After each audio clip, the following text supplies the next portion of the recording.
এক ইহুদি কিশোর বিষ্ণু ইসলামের খেদমত করতে, ইহুদি ছেলে আমার নবীর খেদমত করত, তারা ছিল নবীর প্রতিবেশী।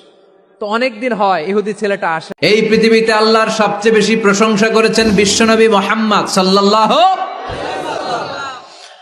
আবার নিজেও প্রশংসিত। আসসালামু আলাইকুম রহমতুল্লাহি ওয়া প্রিয় শিক্ষকবৃন্দ, আপনাদের সবাইকে জানাই আন্তরিক শুভেচ্ছা ও স্বাগতম।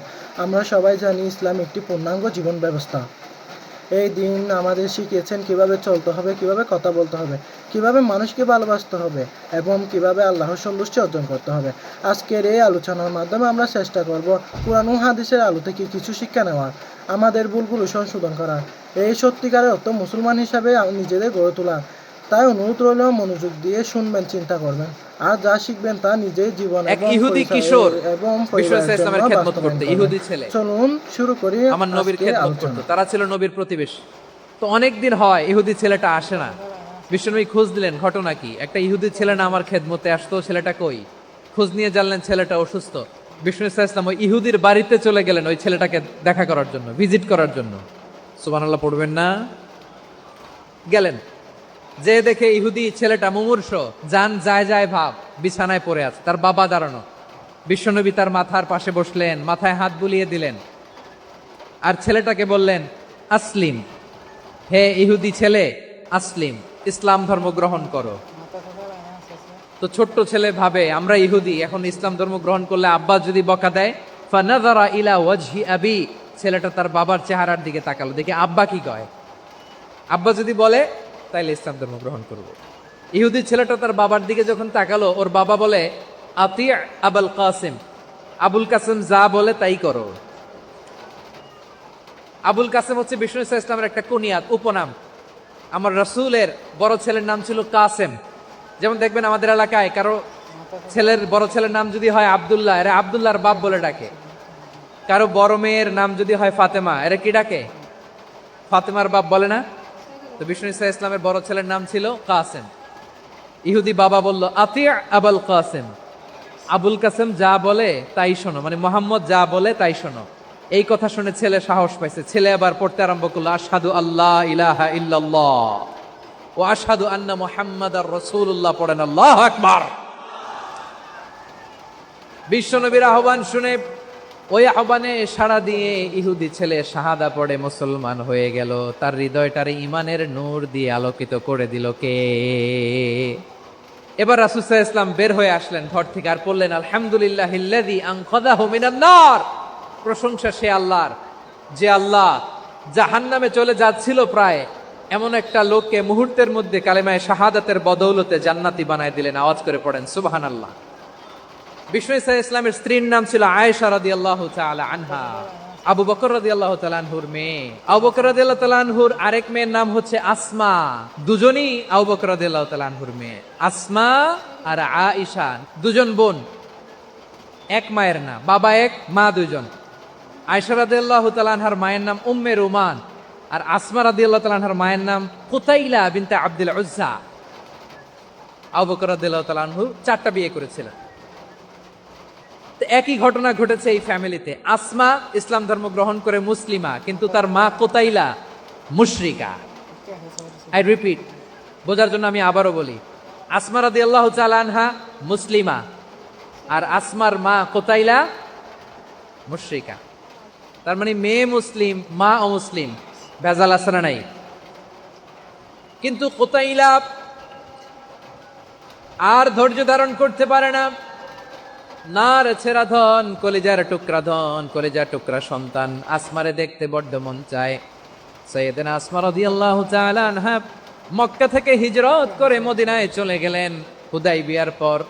যখন মক্কা মদিনার ট্রাফিক স্বাভাবিক হলো, মক্কার লোক মদিনায় যায়, মদিনার লোক মক্কায় আসে। কোচাইলা কলিজার টুকরা সন্তান আসমারে দেখার জন্য কিছু উপহার নিয়ে বিশাল মরুপথ পাড়ি দিয়ে মক্কা থেকে মদিনায় যায়। সুবহানাল্লাহ বলেন। এখন মা আসছে মেয়ের সাথে দেখা করতে, মেয়ে তো আর দেখা দেয় না। মেয়ে ভাবছে আমার মা তো মুশরিকা, অপবিত্রা, তার সাথে কি দেখা দেয়া যাবে? বিশ্বনবীর দরবারে চলে গেলেন। সুবহানাল্লাহ বলেন। কি সৌভাগ্যবান ছিল তারা, মাসলা জানার দরকার হলেই নবীর দরবারে চলে যেত। ঘরে বউয়ের সাথে ঝগড়া হলে নবীর দরবারে চলে যেত। অনেক সাহাবী বলে আমার পেটে ক্ষুধা লাগলো আমি নবীর কাছে চলে যেতাম, কারণ নবীর চেহারার দিকে তাকালেই আমার পেটের ক্ষুধা মিটে যেত।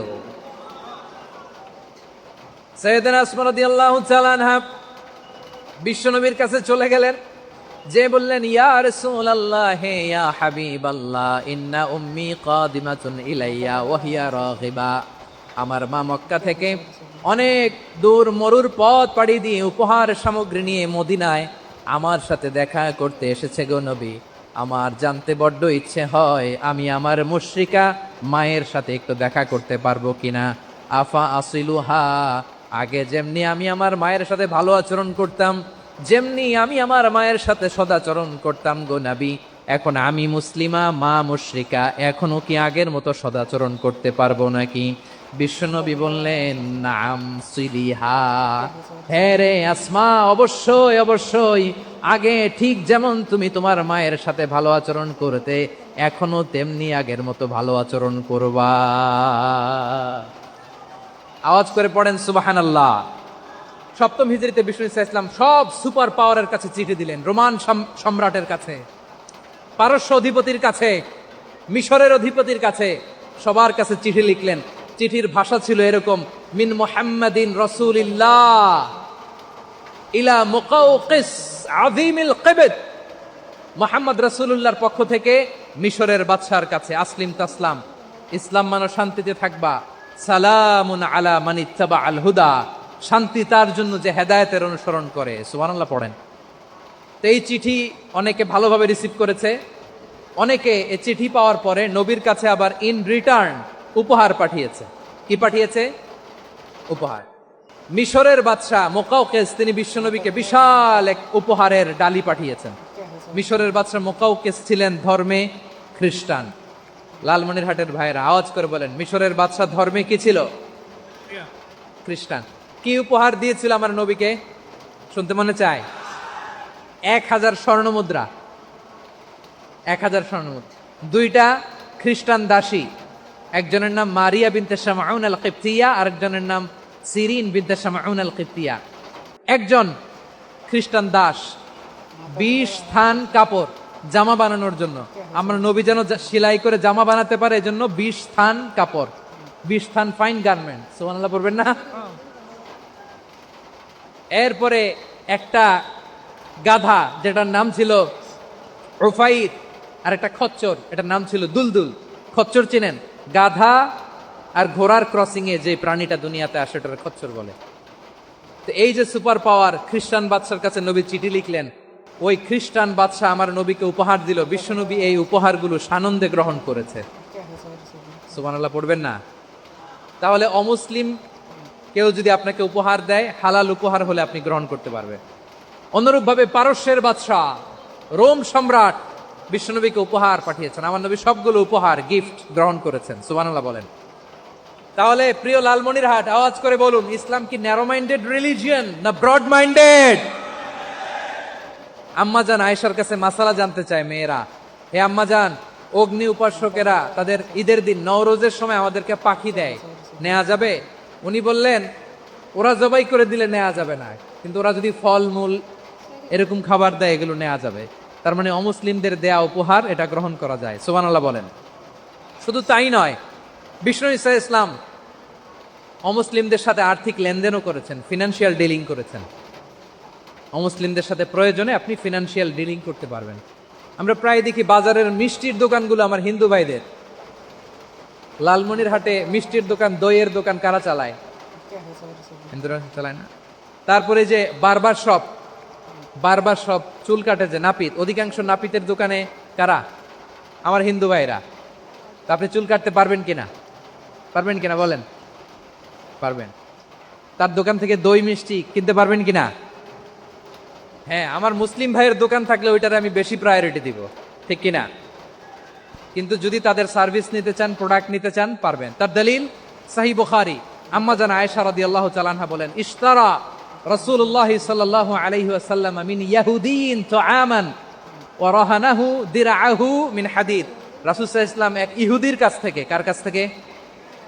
আমার নবী, পেয়ারা নবী এক ইহুদির কাছ থেকে জব কিনেছিল। জব বার্লি, যেটা দিয়ে রুটি বানায়, ওই জবের দাম দেওয়া টাকা পয়সা নবীর কাছে ছিল না। ফলে নবী ওনার একটা পোশাককে মর্গেজ রেখেছিলেন, মর্গেজ, বন্ধক, যে এখন এটার দাম দিতে পারবো না, কয়েক কেজি বার্লি নিয়ে যাই আর বন্ধক হিসেবে আমার জামাটা রেখে গেলাম, যেদিন দাম দিব ওই দিন জামাটা ছুটায় নিয়ে যাব।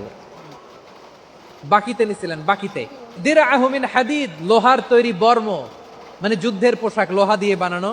বিশ্বনবী বললেন, কয়েক কেজি জব দাও, টাকাটা পরে দিব, এখন টাকা নাই, বন্ধক হিসেবে, মর্গেজ হিসেবে আমার জামা রেখে গেলাম, যখন টাকা দিব জামা ছুটায় নিব। আওয়াজ করে বলতে হবে সুবহানাল্লাহ। এ থেকে বোঝা গেল অমুসলিমদের সাথে ফিনান্সিয়াল ডিলিং করা যায়, অর্থনৈতিক লেনদেন করা যায়, কেনাবেচা করা যায়, প্রোডাক্ট কেনা যায়। এমনকি আমাদের মসজিদে নববীতে বারান্দায় আপনারা একটা অটোমেটিক ফ্লাইং আমব্রেলা দেখছেন?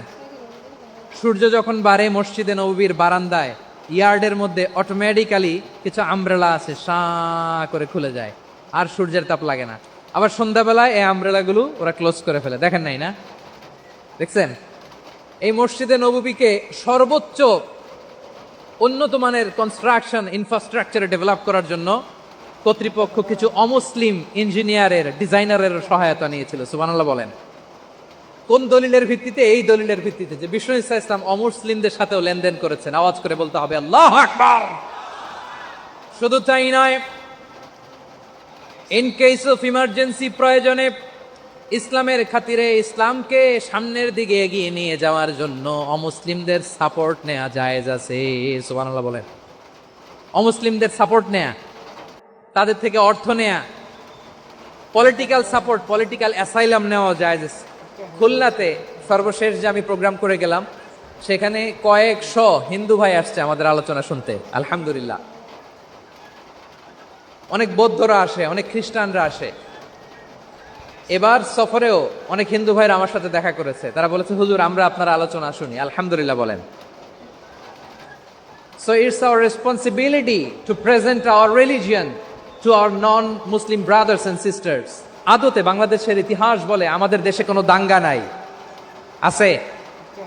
লালমনিরহাটের ভাইয়েরা আওয়াজ করে বলেন, আমাদের দেশে হিন্দু মুসলিম দাঙ্গা আছে? আমরা ভাই ভাই, আওয়াজ করে বলুন তো, আমরা কি ভাই ভাই? কিন্তু কিছু দুষ্ট লোক আছে, তারা আমাদের সম্পর্কের মধ্যে ফাটল ধরাতে চায়, ঠিক কিনা বলেন?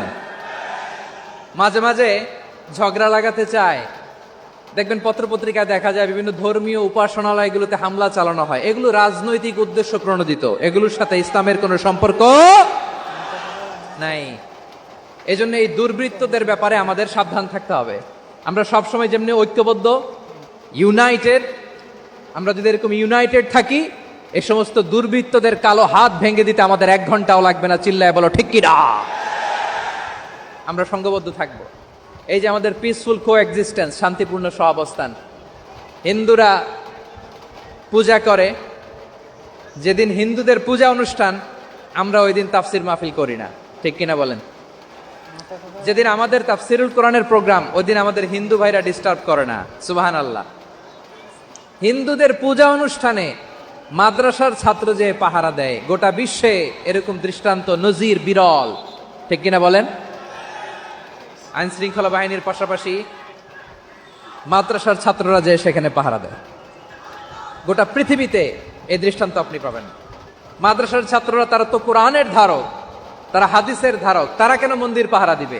এই সম্প্রীতিকে ধরে রাখার জন্য, এই সৌহার্দ্যকে ধরে রাখার জন্য, আমাদের পারস্পরিক ভালোবাসাকে অটুট রাখার জন্য। আওয়াজ করে বলতে হবে ঠিক কিনা? এখন বলেন, আমাদের এই ভালোবাসা অটুট থাক, আমরা চাই কি চাই না? আমরা হিন্দু মুসলিম মিলেমিশে শান্তিপূর্ণ সহাবস্থান, সাম্প্রদায়িক সম্প্রীতি। লালমনিরহাটের ভাইয়ের আওয়াজ করে বলুন, এই সাম্প্রদায়িক সম্প্রীতি আমরা চাই কি চাই না? আল্লাহ এই দেশকে তুমি বরকতময় করো, বাংলাদেশকে তুমি শান্তিময় করো। আওয়াজ করে সবাই বলেন আমিন। এই জায়গাটাতে সামান্য একটু আওয়াজ হচ্ছিল, এটাও থেমে গেছে, আলহামদুলিল্লাহ, আলহামদুলিল্লাহ।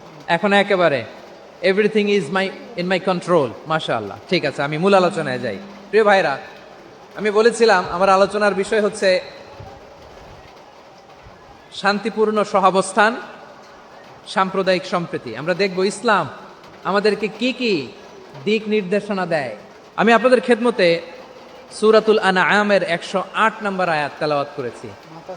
এখানে আল্লাহ রাব্বুল ইজ্জা ওয়াল জালাল তিনি ইরশাদ করছেন, ওয়ালা তাসুব্বুল্লাযীনা يدعون من دون الله فيسبوا الله عدوا بغير علم كذلك زينا لكل أمة عملهم ثم إلى ربهم مرجعهم فينبئهم بما كانوا يعملون رب العالمين বলেন, গোলাম ও আমার ইমানদার বান্দারা শোনো শোনো, ও আমার বিশ্বাসী বান্দারা শোনো শোনো, লা তাসুব্বুল্লাযীনা ইয়াদউনা মিন দুনিল্লাহ ফায়াসুব্বুল্লাহা আদওয়াম বিগাইরি ইলম। ও আমার বিশ্বাসী বান্দারা, যারা আল্লাহকে ব্যতি রেখে, আল্লাহকে বাদ দিয়ে অন্য উপাস্যকে ডাকে, দেবীর পূজা করে, দেবতাদের পূজা করে, তোমরা খবরদার তাদের গালি দিও না। আওয়াজ করে বলেন, কি দিও না? আল্লাহ বলেন, ও বিশ্বাসীরা শোনো, যারা আল্লাহকে বেছে রেখে দেবীর পূজা করে, অন্য উপাস্যের পূজা করে, তাদেরকে ডাকে, ওই দেবতাদেরকে তোমরা গালি দিও না। যদি ওই দেবতাদেরকে গালি দাও, তাহলে ভুলবশত, শত্রুতাবশত তারা তোমাদের রব আল্লাহকে গালি দেবে, ঠিক কি না? তোমরা যদি তাদের দেবতাদের গালি দাও, ওরা রেগে তোমার আল্লাহরে গালি দিবে, তাহলে আল্লাহরে গালি খাওয়ানোর কারণ হয়ে গেলাম আমি, ঠিক কি না? বলেন। রব্বুল আলামিন বলেন, খবরদার বিশ্বাসীরা, আল্লাহ ছাড়া যারা অন্যান্য উপাস্যদেরকে ডাকে, দেবতাদেরকে ডাকে, তাদেরকে তোমরা গালি দিও না। ওই সমস্ত দেবতাদেরকে যদি তোমরা গালি দাও, তাহলে তারা আল্লাহকে গালি দিবে, ঠিক কিনা বলেন? আমরা দেবতাদের গালি দিলে ওরা আল্লাহকে গালি দিবে। রব্বুল আলামিন বলেন, খবরদার দেবতাদেরকে গালি দিও না, তাহলে ওরা। এই পৃথিবীতে আল্লাহর সবচেয়ে বেশি প্রশংসা করেছেন বিশ্বনবী মুহাম্মদ সাল্লাল্লাহু আলাইহি ওয়াসাল্লাম। আবার নিজেও প্রশংসিত, ওনার এক নাম আহমদ, মানে যিনি সবচেয়ে প্রশংসা করে। আবার মুহাম্মদ মানে নিজেও প্রশংসিত। জান্নাতীদেরকে নিয়ে বিশ্বনবী যখন কিয়ামতের দিন বিচার শেষে জান্নাতের দরজায় যে কড়া নাড়বে, ওই দিন বিশ্বনবীর হাতে একটা পতাকা থাকবে। ওই পতাকার মধ্যে ওই শব্দটা লেখা, সূরাতুল ফাতিহার প্রথম শব্দ যেটা। সূরাতুল ফাতিহার প্রথম শব্দ কি? আলহামদু। বিশ্বনবীর হাতের পতাকায় ওইটা লেখা থাকবে, লিওয়াউল হামদ, প্রশংসার পতাকা। সুবহানাল্লাহ পড়বেন না? তার মানে আমরা এই সিদ্ধান্তে উপনীত হলাম যে সব সময় প্রশংসা করতে হবে একজনের। তিনি কে? আল্লাহ বললেন, আলহামদু আলহামদু লিল্লাহ। সব প্রশংসার মালিক হলেন আল্লাহ। কি সুন্দর নাম তার, কি মজার নাম। আলিফ লাম লাম হা, আলিফ লাম। সবাই বলেন, আলিফ লাম লাম হা। আওয়াজ করে, আলিফ লাম লাম হা। এটা কার নাম? আল্লাহর নামটা জপতে কেমন লাগে?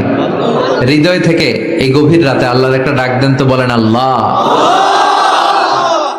প্রাণটা জুড়িয়ে আবারও আল্লাহরে ডাকেন, বলেন ইয়া আল্লাহ। নামটা মজা লাগে না? আল্লাহ বলেন, হুয়াল আউয়াল ওয়াল আখির ওয়াল যাহির ওয়াল বাতিন। তিনি প্রথম, তিনি শেষ, তিনি প্রকাশ্য, তিনি গোপন। সুবহানাল্লাহ। তার মানে প্রথমে কে, শেষে কে? প্রথমে আল্লাহ আল্লাহ, শেষেও আল্লাহ আল্লাহ, আকাশে আল্লাহ আল্লাহ, জমিনে আল্লাহ আল্লাহ। সবাই পড়েন, প্রথমে আল্লাহ আল্লাহ, শেষেও আল্লাহ আল্লাহ, আকাশে আল্লাহ আল্লাহ, জমিনে আল্লাহ আল্লাহ। নিখিল জাহান গায়ে গুণগান, তার নামে গাই আমরাও গাহি তাআলা। হামদে বারি তাআলা, হামদে বারি তাআলা, হামদে বারি তাআলা। সুবহানাল্লাহ পড়েন। আলহামদুলিল্লাহ। সকল প্রশংসার মালিক কে? আল্লাহ বললেন, সকল প্রশংসার মালিক হলাম আমি, আর আমি হলাম রব্বিল আলামিন। জগৎ সমূহের রব। আল্লাহর আরেক নাম হলো রব। আল্লাহর আরেক নাম কি? কবরের প্রথম প্রশ্ন কি? আমার রব, তোমার রব কে? আমাদের উত্তর কি? আমরা বলবো আল্লাহ আমারে রব, আল্লাহ আমারে রব। দমে দমে তনু মনে তারি অনুভব, আল্লাহ আমারে রব। তোমার দুনিয়াতে আমি যেদিকে তাকাই, অথই নিয়ামাতে ডুবে আছি সবাই। পাখ পাখালির গানে শুনি তাসবিহ কলো রব, তাসবিহ কলো রব, আল্লাহ আমারে রব। ওনার নাম হচ্ছে রব। নাম কি? এজন্য আমরা যখন দোয়া করি, দোয়ার শুরুতে কোন শব্দ থাকে? রব। রব্বানা যালামনা আনফুসানা ওয়া ইল্লাম তাগফির লানা ওয়া তারহামনা লানাকুনান্না মিনাল খাসিরিন। রব্বানা আতিনা ফিদ দুনিয়া হাসানাতাও ওয়া ফিল আখিরাতি হাসানাতাও ওয়া কিনা আযাবান নার। মুসা আলাইহিস সালামের জিহ্বা দিয়ে কথা বের হয় না, উনি দোয়া করলেন রব্বিশ রাহলি সাদরি ওয়া ইয়াসসিরলি আমরি। তার মানে সব দোয়ার শুরুতে কার নাম? আবার যখন আমরা রুকুতে যাই আমরা পড়ি সুবহানা রাব্বিয়াল। আবার যখন আমরা সিজদায় ঢলে পড়ি আমরা পড়ি সুবহানা রাব্বিয়াল আ'লা। চিল্লায় কোন ঠিক কিনা? রব মানে হচ্ছে সাস্টেইনার, বিধানদাতা, রিজিক দাতা, পালন কর্তা। আল্লাহর একটা নাম হচ্ছে রব। আমাদের রব কে? আল্লাহ। রব কারে বলে একটু সহজে আজকে বুঝিয়ে দিয়ে যাই। রব হচ্ছে যার যখন যেটা যতটুকু দরকার তাকে তখন সেটা ততটুকু যিনি চাওয়ার আগেই দিয়ে দেয়, তার নাম রব। বুঝতে পেরেছেন? সহজ হয়েছে না কথাটা? যার যখন যেটা যতটুকু দরকার তাকে তখন সেটা ঠিক ততটুকু যিনি ফরিয়াদ করার আগেই পৌঁছে দেয়, তার নাম রব। আমাদের যখন যেটা লাগে ব্যবস্থা করে কে? মায়ের পেটে 8 মাস ছিলাম, 9 মাস ছিলাম, 10 মাস ছিলাম। এই 8 মাস 9 মাস আমারে খাবার দিল কে? পানি দিল কে? অক্সিজেন দিল কে? চাইছিলেন? মায়ের পেটে চাইছিলেন না আল্লাহর কাছে যে আল্লাহ ঠিক মতো দিও, টাইমলি খাবার পাঠায় দিও? চাইছিলেন? চাওয়ার আগে যার যা লাগে কে দেয়? তাকে বলে রব। আবার মায়ের পেট থেকে দুনিয়ায় আসলেন। আমার মায়ের জরায়ুর সাথে আমার নাড়ের একটা কানেকশন, একটা লাইন। ওই লাইন দিয়ে আল্লাহ 9 মাস যাবত আমারে পানি দিলেন, খাবার দিলেন, অক্সিজেন দিলেন। সঙ্গত কারণে এই দুনিয়াতে আসলে দুনিয়ার মানুষ ওই লাইনটা কেটে দেয় নাকি রেখে দেয়? কেটে দেয়। কেটে দিলে বাচ্চা প্রথম চিৎকারটা দেয়, মানব শিশু প্রথম চিৎকার হাঁকে পৃথিবীতে, ওয়া ওয়া। আমরা শুনি ওয়া, আসলে আল্লাহরে ডাক দেয়। আল্লাহরে ডেকে বলে মাবুদ, খাবারের, অক্সিজেনের আর পানির একটা মাত্র লাইন ছিল, চিল্লায় বলেন কয়টা? দেখো দুনিয়ার মানুষ কত নিষ্ঠুর। আসার সাথে সাথে কারোর সাথে আমার শত্রুতা নাই, জমি নিয়ে মারামারি নাই, কিলাকিলি নাই। একটা মাত্র খাবারের লাইন দিয়ে 10 মাস বেঁচেছিলাম। মানুষগুলো নিষ্ঠুর, খাবারের একটা লাইন কেটে দিল। এখন খাবো কি? আল্লাহ বলেন গোলাম, যে আল্লাহ 10 মাস ধরে মায়ের পেটে খাওয়ালাম, ওই আল্লাহ এখনো আছি না নাই? একটা লাইন ছিল মায়ের নাড়ের ভেতরে, খাবারের একটা লাইন। চিন্তা নাই, কষ্ট নাই, দুঃখ নাই। একটা খাবারের লাইনের বদলে আজ থেকে তোর মায়ের বুকের ভেতরে খাবারের 2টা লাইনের ব্যবস্থা করে দিলাম। চাইছিলেন যে আল্লাহ আসার সাথেই তো আমার লাইন কেটে দিবে, খানা কিন্তু রেডি রেখেন আল্লাহ? চাইছিলেন না সবাই? চাওয়ার আগে যার যা লাগে যিনি দিয়ে দেয় তার নাম। তাফসীর বুঝতে পারছেন? এরপরে মায়ের দুধ খেতে লাগলাম। মায়েরা গভীর রাত মাইকের সাউন্ড যাদের কানে যায়, বুকের দুধ খাওয়াবেন ছেলে মেয়েদেরকে। বাচ্চা ডেলিভারি হওয়ার পরেই মায়ের বুকে যে দুধটা, সেটার বলে শাল দুধ। এটা আল্লাহর পক্ষ থেকে বাচ্চার জন্য প্রাকৃতিক টিকা। সুবহানাল্লাহ কবেন না? আমরা হসপিটালে যে টিকা দেই 5টা 7টা, প্রথম টিকাটা আল্লাহ ফ্রি দিয়ে দিছে। বাচ্চাদের গ্রোথ হবে না যদি না খাওয়ান। খাওয়াবেন, সব মায়েরা খাওয়াবেন। ওয়াল ওয়ালিদাতু ইউরদি'না আওলাদাহুন্না হাওলাইনি কামিলাইন, 2 বছর খাওয়াবেন। যারা বৃদ্ধাশ্রমে থাকতে চান না তারা খাওয়াবেন। ছেলে আমার মস্ত মানুষ, মস্ত অফিসার, মস্ত ফ্ল্যাটে যায় না দেখায় পারে ও পার, নানান রকম জিনিস আর আসবাব দামি দামি, সবচেয়ে কম দামি ছিলাম একে মাত্র আমি। ছেলের আবার আমার প্রতি অগাধ সম্ভ্রম, আমার ঠিকানা তাই বৃদ্ধাশ্রম। কি দুঃখের কথা, মা কেঁদে কেঁদে বলে কোনো মা বাবার জন্য বৃদ্ধাশ্রমে থাকা না লাগে, ঠিক কিনা? তো বৃদ্ধাশ্রমে যারা থাকতে চান না তাদেরকে দুধ খাওয়াবেন, দেখবেন এই ছেলেগুলো এরকম ডাকাত হবে না। আল্লাহ তুমি বুঝার তৌফিক দাও। তার মানে মায়ের পেটে যখন ছিলাম খাবার দিল কে? দুনিয়াতে আসার পরে বুকের দুধের ব্যবস্থা করলো কে? আচ্ছা, মায়ের বুকের দুধ যখন আমরা খেতাম আমাদের দাঁত ছিল? ছিল না। তার মানে দাঁত দরকার নাই, দেয়ও নাই। বয়স আমার 1 বছর 2 বছর যখন হইতে শুরু করলো, একটু বড় হয়েছে, এখন তো শুধু দুধে চলবে না, এখন মাছ খাইতে হবে, গোশ খাইতে হবে, কুরবানির হাড্ডি চাবাইতে হবে, কথা কন। তো এখন আমার দাঁতের দরকার আছে না নাই? দাঁত যখন দরকার ছিল না দেয় নাই, যখনই দরকার তখনই দিছে কে? আবেদন করছিলেন না অনলাইনে? কথা কন, অনলাইনে আবেদন করছিলাম তো আমরা, জাল্লা বয়স যখন ঠিক এই পর্যায়ে চলে যাবে দাঁত দিও তুমি, দাঁত চাইছিলেন? চাওয়ার আগে যিনি দেয় তার নাম।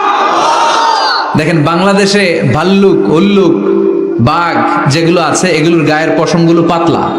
এই বাঘই যেগুলো স্ক্যান্ডিনেভিয়ান কান্ট্রিগুলোতে, সাইবেরিয়াতে আছে, ডেনমার্কে আছে, সাইবেরিয়াতে, তারপর নরওয়েতে, অসলোতে যেই বাঘ ভাল্লুকগুলো আছে ওদের চামড়া ইয়া মোটা, মনে হয় যেন প্রাকৃতিক কম্বল দিয়ে আল্লাহ এই সিংহটারে তৈরি করছে।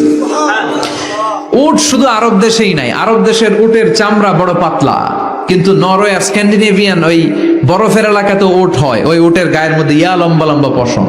তার মানে ওখানে প্রচন্ড ঠান্ডা, ওখানে সার্ভাইভ করতে গেলে, বাঁচতে হলে গায়ের মধ্যে মোটা কম্বল লাগবে। চাওয়ার আগেই ওই প্রাণীগুলোরে কম্বল দিয়ে পাঠিয়েছে কে? আবার এই দেশের প্রাণীগুলোর চামড়া যদি মোটা হতো, উলের পশম থাকতো আর কম্বলের মতো সেটিং করা থাকতো, এই দেশের বাঘ ভাল্লুক গুলার কষ্ট হতো। তাই এদেশের বাঘ ভাল্লুক আর ওটের চামড়া পাতলা করেছে কে? সুবহানাল্লাহ কইবেন না? যার যখন যেটা যতটুকু দরকার তাকে তখন সেটা ততটুকু চাওয়ার আগে যিনি দেয় তার নাম আল্লাহ। বললেন আমি হলাম রব্বিল আলামিন, জগৎ সমূহের রব। আলাম মানে একটা জগৎ, আলামিন মানে অনেক জগৎ, মাল্টি ডাইমেনশনাল ইউনিভার্স। উদ্ভিদ জগতের রব তিনি, প্রাণী জগতের রব তিনি, সাগর জলের অতল গহ্বর জগতের রব তিনি, মহাকাশের জগতের রব তিনি, সৌর জগতের রব তিনি, অদৃশ্য জগতের রব তিনি। চিল্লায় বলেন ঠিক কিনা? এজন্য আল্লাহ বললেন আলহামদুলিল্লাহ রাব্বিল আলামিন, যত জগৎ আছে সব জগতের রব আল্লাহর জন্য প্রশংসা। রাজি আছেন? আর রহমানির রহিম, তিনি দয়ার সাগর, তিনি দয়ালু, তিনি মায়াবী, তার মায়ার শেষ নাই, তার দয়ার শেষ নাই, তিনি দয়ার সাগর। আল্লাহ তুমি দয়ার সাগর, রহমানুর রহিম, তোমার দয়াই পূর্ণ আমার সারা নিশিদিন। সুবহানাল্লাহ পড়েন। আল্লাহ বলেন রাহমাতি ওয়াসিআত কুল্লা শাই, সব জায়গায় আমার রহমত বিস্তৃত, এমন কোন জায়গা নাই যেই জায়গায় আমি আল্লাহর রহমত নাই। আল্লাহর রহমত ছাড়া পৃথিবীতে কিছু হয় নাকি?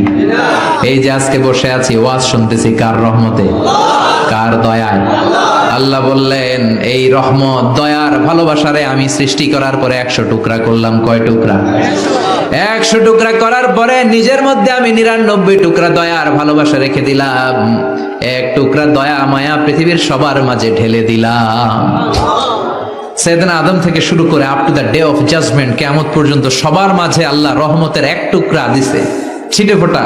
হুজুর পাইছে একটু, আমি পাইছি একটু, উনি পাইছে, উনি, সবাই মিলে আমরা 1 ফোঁটা ভাগে যোগে পাইছি দয়ার ভালোবাসা। সবাই মিলে 1 ভাগ ভালোবাসার, আর 99 ভাগ ভালোবাসা কার? ওনার ভালোবাসা বেশি না কম? 1 ভাগ ভালোবাসা আমরা পেয়ে পৃথিবীতে ভালোবাসার গানের শেষ নাই, ভালোবাসার মুভির শেষ নাই, ভালোবাসার উপন্যাসের শেষ নাই। 1 ভাগ ভালোবাসা আমরা পেয়ে কত ভালোবাসার গান, নাটক, সিনেমা। তো 1 ভাগ ভালোবাসার ঠেলা যদি এমন হয় যার মধ্যে তিনি 99 টুকরা ভালোবাসা রেখে দিয়েছেন, তার ভালোবাসাটা কত?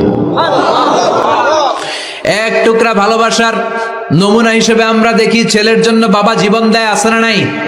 ছেলের অ্যাক্সিডেন্ট থেকে বাঁচাতে যে ছেলেটারে ধাক্কা মেরেছে, গাড়ি এসে বাবারে থেতলে ফেলেছে। বন্যার পানিতে মা ডুবে যায়, ছোট কন্যাটারে বালতির মধ্যে ধরে রেখেছে, পানি খেতে খেতে মা দুনিয়ায় নাই, মেয়েটা মরে নাই, আছে না নাই? এক টুকরা ভালোবাসার ছিটে ফোঁটা তুমি পেয়েছো। তার নমুনা যদি এমন হয়, 99 টুকরা ভালোবাসা নিয়ে যিনি আরশের উপরে আছে, তার দয়া কোথায়? Do you feel that? Do you imagine that? আপনি কি এটা ফিল করেন? আপনাকে ফিল করতে হবে। এজন্য আল্লাহ বলে, গোলাম 24/7, 24 ঘন্টা আমার দরজা খোলা। কত পাপ করেছিস, কত অন্যায় করেছিস, কত পর্নোগ্রাফি দেখেছিস, কত হিন্দি সিনেমা দেখেছিস, কত অশ্লীল মেয়েদের নাচ দেখেছিস, রাত্রিবেলা নেকেড ভিডিও দেখেছিস, কত অন্যায় করেছিস, আজও আমার দরজা তোর জন্য খোলা আছে না নাই? চোখের পানি ছাড়, যায় নামাজটা বিছিয়ে দে, 2 রাকাত নামাজ পড়ে আমারে ডাক দে, ডাক দেওয়ার সাথে সাথে তোর দোয়া কবুল হয়ে যাবে। কত পাপ করেছিস, আল্লাহ ডেকে বলে, তোর পাপ যদি হয় খালের পানির সমান, বিলের পানির সমান, আমি আল্লাহর দয়া তো সাগরের পানির সমান। তোর পাপ যদি হয় পাহাড়ের সমান, জেনে রাখ আমি আল্লাহর দয়া আকাশের সমান। ভরসা লাগে? আল্লাহর উপর ভরসা লাগে না? মনে রাখবেন, এখানে আমরা সবাই পাপী। আমরা কি? কুল্লুকুম খাত্তাউন খায়রুল খাত্তাইন আত-তাওয়াবুন। সবাই পাপী, কিন্তু সবচেয়ে ভালো পাপী ওই পাপী যেই পাপী পাপ করার পরেই তওবা করে। তওবা করতে রাজি আছেন তো? যত পাপ আপনার হোক, টেনশন নাই, আমাদের ভরসা একজনের উপর। চিল্লায় বলেন, তিনি কে? বনি ইসরাইলের এক আবেদ 100 বছর ইবাদত করেছে। কিয়ামতের দিন আল্লাহ খুশি হয়ে বলবেন, ও আল্লাহর ওলি, উদখুলিল জান্নাতা বিরহমাতি, go to the paradise with my mercy. আমার দয়া আর ভালোবাসায় জান্নাতে ঢুক। আল্লাহর ওলি বলবে, বালবি আমালি, আপনার দয়া দিয়ে জান্নাত কেন? আমার আমল দিয়ে যেতে চাই, আমি নামাজ তো কম পড়ি নাই, তো দয়া লাগবে কেন আপনার? আল্লাহ বলবেন, তাই? আমার দয়া ছাড়া তুই জান্নাতে যেতে পারবি? কি আমল করেছিস তুই? ওকে, লেটস মেক এ ক্যালকুলেশন, চল একটা হিসাব করি। তোর শত শত বছরের তাহাজ্জুদ গুলারে এক পাল্লায় রেখে দে, আর দয়া করে মায়া করে দুনিয়াতে সৌন্দর্য দেখার জন্য চোখ যে দিয়েছি, চোখটা একটা পাল্লায় রেখে দে। এক পাল্লায় 500 বছরের তাহাজ্জুদ, আরেক পাল্লায় কি? এই দুটি চোখ দিয়েছি বলে দেখো যে কত অপরূপ, নয়নাভিরাম খেতে খামারের জুড়াই জ্বালা, বিধুর ধূপ তোমার দেয়া চোখের শুকুর, জানাবো তার ভাষা কই।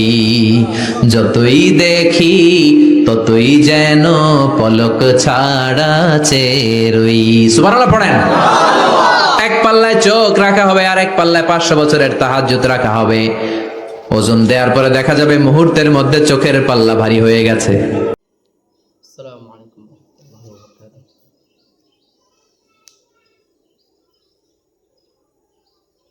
أعوذ بالله من الشيطان الرجيم.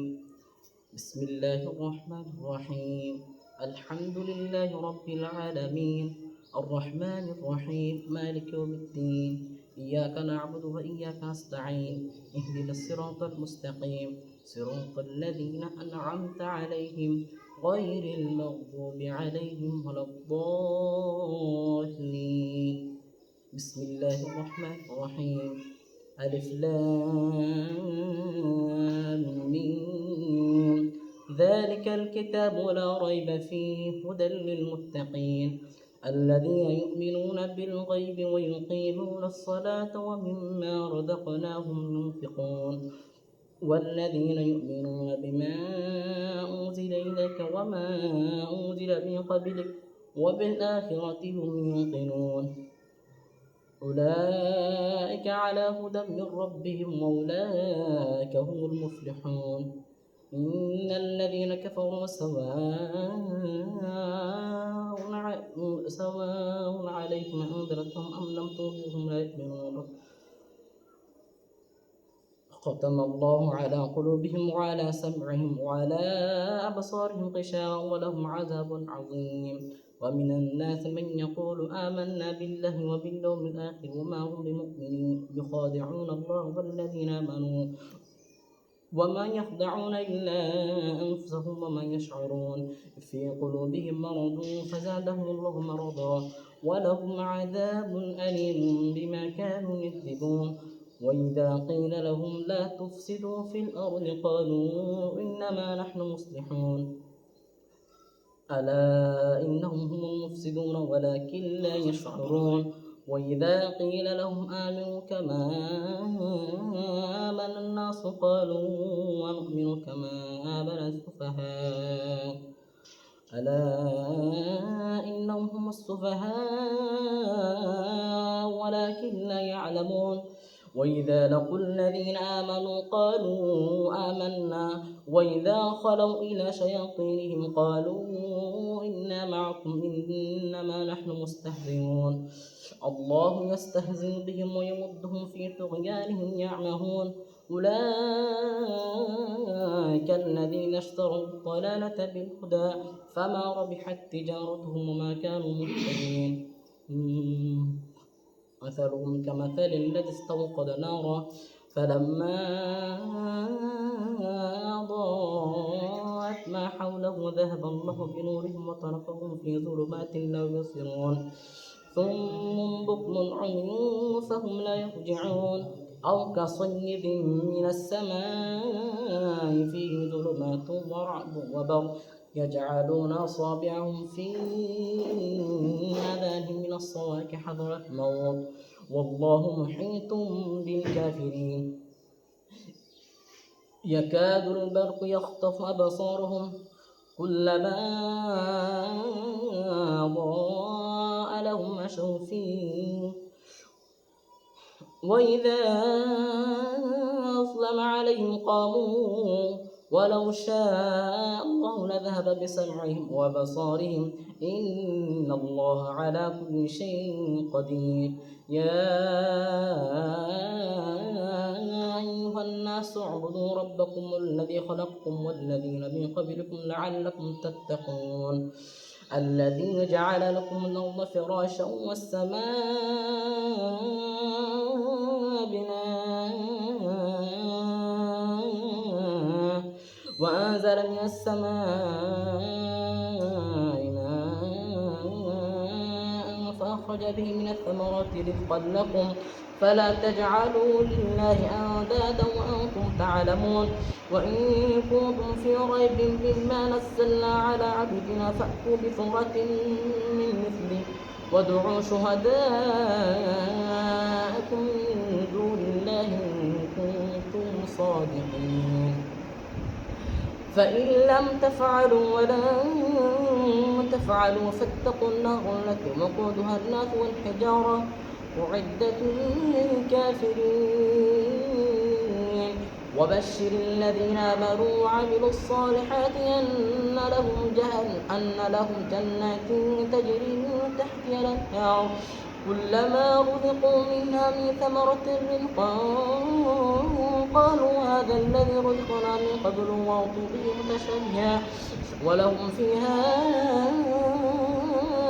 أزواج مطهرة وهم فيها خالدون إن الله لا يستحي أن يضرب مثلا ما بعوضة فما فوقها فأما الذين آمنوا فيعلمون أنه الحق من ربهم وأما الذين كفروا فيقولون ماذا أراد الله بهذا مثلا يضل به كثيرا ويهدي به كثيرا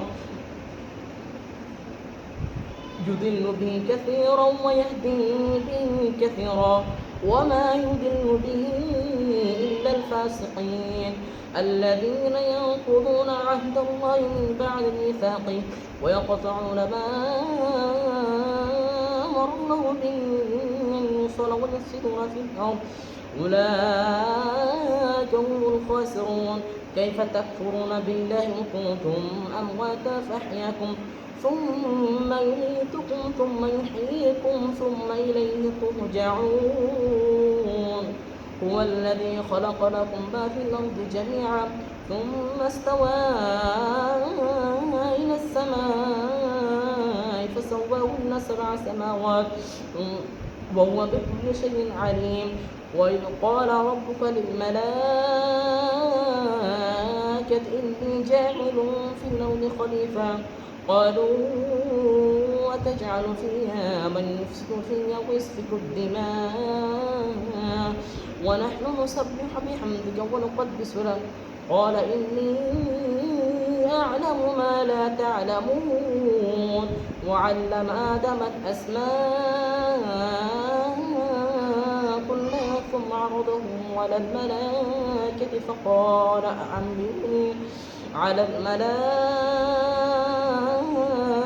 فقال أنبئوني بأسماء هؤلاء إن كنتم صادقين قالوا سبحانك